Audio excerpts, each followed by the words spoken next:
Hello everyone, how are you all doing? I hope you all are good. So today here we are back with a new video on our architecture series, and this video is going to be on representation of your work. I was thinking to finish this architecture course in this the session itself, but I doubt I may require one more video. But again, we'll see how much time will it take for me to cover the entire thing. So today I am not opening Revit, or maybe I'll open Revit if time permits. And see, this is a drawing, and I have hidden all the confidential information because again, I don't want it to put everything on the screen. That's the reason what I have done is I have hidden all the confidential information. But what I want to show you today is how you can represent your work. Okay, you see here that this is the seating plan and how nicely we have represented everything here. Okay, so when I say representation, first comes you need to understand what sort of views you will put on the sheet. I have decided that I will be putting how many different views? One, two, three, four. Okay. And here, this is a key plan which shows the location of the ceiling. And here in this key plan, I have hidden the region which is not in our scope. I am only showing the region which is in our scope, and see how clean it is. I mean, this key plan is not a separate view. It is also a floor plan, but I have reduced the scale and I have hidden all the unnecessary information. For hiding all the unnecessary necessary information, what I have done is I have used visibility graphics. I made sure that these are the grids that are visible, and all these grids were overlapping with one another. So what I have done, I have made sure that these grids are not colliding with one another. Also, there is this filled region which I have shown. On top of that, I have written out of scope using text. Okay. And then I have arranged the view range in such a manner wherein the ceiling that I want to show here in the enlarged plan is visible here. After that, I have shown this call out here. So when a person sees this 11000, he will understand that this is the call out which is taken from here. And here, if you see, I didn't show any dimensions. In the key plan, I just wanted to show the location. The same thing I have shown here. Okay. And here, again, what I am doing on the left side, on the right side, as well as on the top side, what I am showing the overall dimensions of the grids here. Okay. Just to make sure that whenever any person uses this sheet or refers this sheet on site, there shouldn't be any confusion at all. Clear? But again, in-depth dimensions I have not given here because that I have to give in section or elevation. So this enlarged plan shows the different sections that I have taken. Okay, and here there are grid dimensions. Clear? And there is also a call out here which I have taken because this call out was having somewhat different details. And wherever I felt as if a section is required, I have taken one, enlarged the section, and then one enlarged the section in the X direction and one enlarged the section in the Y direction. Okay, and here I have shown the FCL. Okay, finished the ceiling level on both the edges because this ceiling is somewhat tilted. Okay, so with respect to that tilt, I have shown the level so that when any person sees this value, he should understand how the installation will come into picture. Okay, now this is another typical section 2. If you see here, this is 3, and if you see here, this is 2. See, this is in the Y direction, and in the Y direction, what I have shown all the names of the elements here. And see the names how I have shown. These all names are coming in one line. Okay, so you can't do half names on top, half names on bottom. No, this isn't right.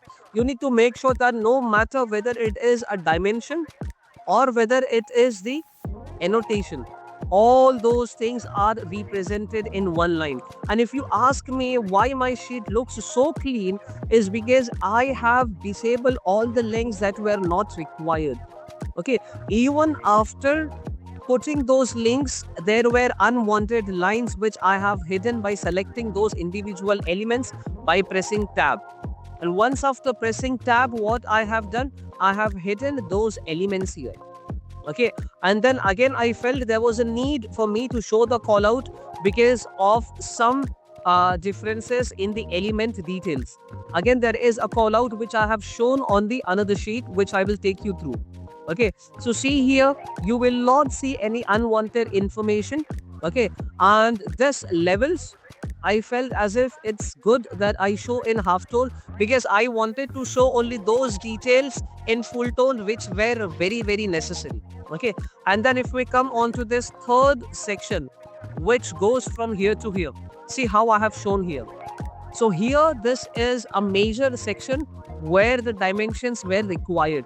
I have shown that these unistruts that I have placed here, these unistruts are placed at a distance of 900 mm from center to center. Okay, these are not the unistruts, but these are the main channels here. Okay, if you see here, these are the main channels which I have kept at a distance of 900 mm from center to center. And again, I have named those channels here. Okay, this is the Mara main channel. And then what I did, I went from top to bottom. Okay, in naming. And when a person sees this, he will understand that, okay, fine, when we look from this particular X direction, this is the section. And here, this are the details which they need to execute on site. And they will understand that all the channels are at 900 mm center to center. And then there are furring channels also which I have put, but those furring channels can be seen here in this section. Okay, so those furring channels are in the transverse direction. But again, just because I have mentioned all the required dimensions here, it becomes very clean to understand. For example, here there is this gutter details, as well as there were some details that were supposed to be modeled by a third party. Okay, wherein I have taken the call out. So if we go on to the third sheet here, these are the call outs which I have taken here. Okay, so we wanted to show it how these unistruts will be installed and how the scenario will be when one unistrut will come into picture. So here, this is the enlarged view where I have shown in depth the number of layers for the acoustic. So this is the sound absorption in the ceiling. Above it, there are two fire resistant boards, and those fire resistant boards will be supported by the main channel. Okay, and then the entire assembly will be supported by these unistrut channels. Okay, so you see here again all the names are there.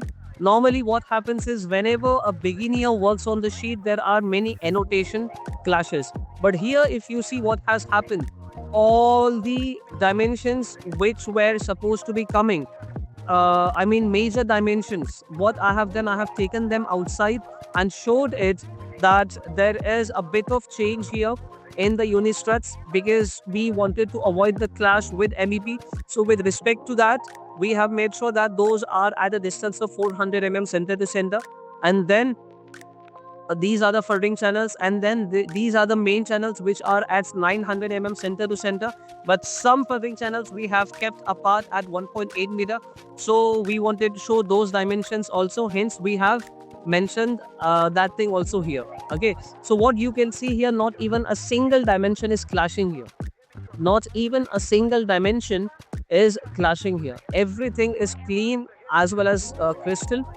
And see here as well, we wanted to show how these openings will be coming in, okay, for the ducts and all. And there is a lining which runs throughout. That lining we have shown with the help of this a black color lining. Okay, After that, there is one more sheet which goes here, which will have a 3D view. If in case a team is having difficulty to understand the 2D view, even after putting in all the effort, then there is a 3D view of it. Okay, there is this acoustic. Above it, there are the fire resistant boards, and then there is this insulation. So if you see here, this entire assembly is supported by Unistrut, and this Unistrut is supported by this steel structure.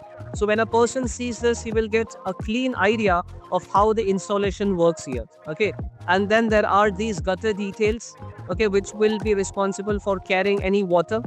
Okay, and here I have named in depth the different elements which are coming here. This is the gutter, this is the Unistrut channel. So when a person sees it in the first view, again, I will not name everything here. Whichever detail is seen is relevant to the eye, only those things I have tagged in here. But again, I needed some more layers here. So those layers I have shown here, and hence I am naming it here. So you need to categorize, like you can't name everything in one view. Okay, if you have taken a very large view as I have done it here, so what I have done, only those information which are seen to the eye, I have just annotated that. But in depth, there was detail required. For that purpose, I have taken the annotation, and hence I have annotated here, but I didn't annotate anything over there. Okay, I'll see here what I have done. After that, there is this Unistrut profile which we wanted to show, and in depth, if this Unistrut has to be fabricated on site, again they will understand what sort of profile is this and how many slot channels they have to provide. Based on that, I have showed this as well. Okay, and what is happening here, namings also I have shown here, just to be very sure if any person is using this thing, they get an idea. And then this is another view which I have shown here, because again, in depth layers were coming, and I have annotated them all completely. Okay, and as I have shown here, this opening for the ducts, so we felt a need to annotate this MEP duct as well. So this is the MEP duct which is passing through that opening, and this is the shaft for the maintenance purpose. So what we have done here, we have shown again these names, and wherever I have shown the names, you please understand that everything is in one line. No element is clashing, no annotation is clashing. Every time we focus only on element clashes, but we don't see how those annotations are coming into picture. First, you have to place the views on the sheet, and then you need to decide how much space they require for those particular views, and if you are annotating anything, it is visible to the eye. So even at some point, you have to take the print of this one. Okay, so now this is what that was the acoustic ceiling, and this is the drywall here. Okay, again, I have shown a key plan where I have told everything. There is a bit of clash here, but again, this information is readable, hence it's fine. So what I have shown here, this is the region which is in our scope, and this is the region what we are showing here on the sheet. So same thing I have shown here. Okay, a big enlarged view where I have shown major dimensions such as grid dimensions, as well as the dimensions between these studs, between the braces. Okay, not studs, between the braces, and here also dimensions between the braces. Okay, after that, what will happen here, I have annotated only those points, only those elements which were required, and wherever I felt no, I need some more layers and I need an overview of those elements, over there I have taken this thing, call out. In call out again, I am annotating this, but I didn't annotate anything here. So you can see here, I have shown the different layers here, that this is the impact resistant gypsum, this is the C stud here, this is the insulation, this is the U track, and then I have drafted in this particular manner. Every detail is clear. You will see that there is no clash with respect to any annotations or any element here. After that, these are the sections what we have taken here. These are the typical sections. Okay, so one section above the door, one section just a typical section which is running through the drywall. Okay, again, if any person wants to install this skirting at side, they need some more details.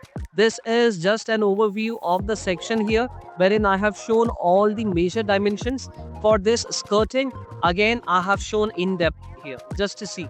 This is the detail of this one. Just imagine if I would have shown all these dimensions or all these annotations here, how congested that detail would have been. That's the reason what I did. Only I have shown those dimensions which were very necessary, where I could have annotated. Okay. After that, I have taken a call out view of that one, and then I have shown here. Okay. So what I did, I shown here the different layers here, mentioning that this is the impact resistant gypsum. This is the insulation here. This is the U-track. This is the C-stud. After that, what I did, I have annotated all of them together. Okay, and this is again a screed here, and just because I was not taking any detail from here, so I have put the brake line here. Again, I wanted to crop this view a bit. There are other details here, so I have shown the breakup line here as well as here.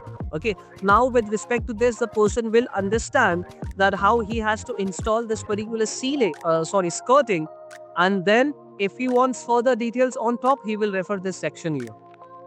Okay, same goes over here. There is this bulkhead which is coming in, and this bulkhead is coming because there is a door here. Okay, there is a door, and above the door, I mean, what has happened is, if you see this particular portion here, okay, there is this drywall which is coming in, but above the drywalls there were some places where the ceiling was resting over here. Okay, we could not change the pattern of the ceiling. That's the reason what we did, we have provided a bulkhead here, so that this ceiling, this 190 is maintained throughout, and wherever there was a major gap, we have provided this bulkhead. And again, for installing the bulkhead, there is a detail that is required, so we have annotated everything here. Okay, we can't, I mean, as I said before, we can't annotate everything in one view. That's the reason we have annotated here, and you see here that dimensions on one end as well as annotations on at the other end. Okay, in this manner I have shown. Okay, and each and every fabrication, each and every screw I have shown here. Okay, all these screws you cannot model in all the places, because again the model will be very heavy. So what you have to do, you have to show these screws only in those places where you are taking a section or where you are taking that view. Okay, after that, there is this elevation here, and this elevation is also having only those details which are necessary. Again, there are different finishes which are coming into picture, and for showing those finishes, there is a call out. I mean, there is a legend here which is there in the title block that I have hidden due to confidentiality purpose. Okay, so all these finishes details will be shown here. What exactly this WF01 is, what exactly this WF15 is. Okay, and just to show this a door details, I have provided a 3D detail here to make the other person understand how exactly this detail will look in real time basis. Okay, so this is one more sheet of drywall, and when we go here in another sheet which is a reflected ceiling plan for the foyer, here the details are somewhat different. Okay, so there are many there are different families which are coming into picture. These are some conceptual modeling. Okay, so these are somewhat metal ceiling panels which I have created as a family, and here these elements are great in numbers. I mean, they are around above 1000 or something. That's the reason this, with every click, this sheet is lagging. Okay, but just see here how nicely we have drafted this. Okay, these colorful elements that you see here, these are the MEP elements. Okay, on this particular sheet, my movements will be very minimal, because again, these elements are like the size of this sheet is too much, because of which what is happening with every click, it loads the details. So what we wanted to show here, we wanted to show the installation of the MEP elements. Okay, for example, if any person refers the sheet on site, what will happen, he will understand where exactly the diffuser position is coming, where exactly the sprinkler positions are coming. Okay, and we wanted to show how these panels will be installed at site and what is a difference between these panels. Okay, so the white color spacing that you see here is for the installation of lights here. Okay, there is always a grid dimension that has to be shown, and then the spacing, the values for those panels here, in between the spacing that is coming in, and how these MEP elements has to be arranged. So there were a lot of clashes with MEP elements. So this is a layout what we have proposed to the MEP team, and then they saw that is it possible to execute. After that they reverted us back. Okay, fine, we'll go with this proposal. So what we have shown here, in every direction we have shown how exactly this panel will be resting on site. Okay, so here this is mechanical reflected ceiling plan, and then this is electrical reflected ceiling plan. Okay, so here only electrical elements are there. Okay, here as well there is a ceiling, and what sort of ceiling is this, that detail is there in the legend. Okay, again, the legend we have shown in the title block. Clear? And you see here that with all the sheets there is always a key plan, and here all the MEP elements. For example, if I zoom in here, this is a sprinkler. Okay, and see how nicely we have shown here. These are real-time legends. Real-time schedules. When I say real-time schedules, what information is shown here, only those details will be shown in this schedules. Okay, after that, this is for this particular ceiling. And if I go on to the another sheet of this one, again it will load, because these are all family, and those are the nets that are coming in over there, metal ceiling, that I have modeled in a conceptual modeling environment, because of which it is taking time to load. Okay. After that, when you see here, just give me a minute. It will load here. Let us wait for this to load. And okay, just a minute. So the same set of information, but again, with different view range, as well as with different elements coming in together. Okay, so once it comes in, we will see the names, but the way of presentation, the style of presentation remains same. Okay, so what I want to tell you is, first you need to decide how many different views you will be putting on the sheet, and wherever you create any view, place those views right on the sheet to understand how much space they will acquire. Okay, first thing is that. Second thing, you first clean the view. You understand what links, Revit links you want to show, and then you hide unwanted links. Third is, you first remove all the unwanted lines. Even when you keep the links, there will be many lines which will still be seen. If possible, you turn off the categories. If not possible, then you hide those elements individually. Okay. Fourth is what? When you have cleaned the view, then comes the annotation part. You start annotating them. Okay. And then comes when you annotate them with the detail that you have decided, that you have finalized. After that, you create a template view out of those settings, and the same template you apply in the respective views. Okay, you will never define the template right at the first place. First, you will clean the view, you will define in all the settings, you will annotate, and then you will apply the view template from those settings. And after that, that view template you will place in your respective views. Okay, so first we will find out what exactly the trouble is. Okay, so this Revit 2024 I wasn't able to update, maybe because of the net issue. So what I will be doing, officially this course is over. Okay, it's just a drag down that I want to show it to you. For example, if this view name is GFL drywall plan, so what you will be doing in your project browser, this view will be there. You search the view with this name and you simply drag down on the sheet. Okay, that I have shown in the arc course and some of the views where I have shown how you can duplicate the views and all. Okay, so officially this course is over, the arc course. This was supposed to be the last topic where I wanted to show you how you can represent your work. Okay, next course that we will start is going to be on ACC Autodesk Construction Cloud. Okay, so if you have any other doubt related to this particular course or related to this any topic, you can let me know. And yes, learners, as always, let us rise and shine together. Thank you so much.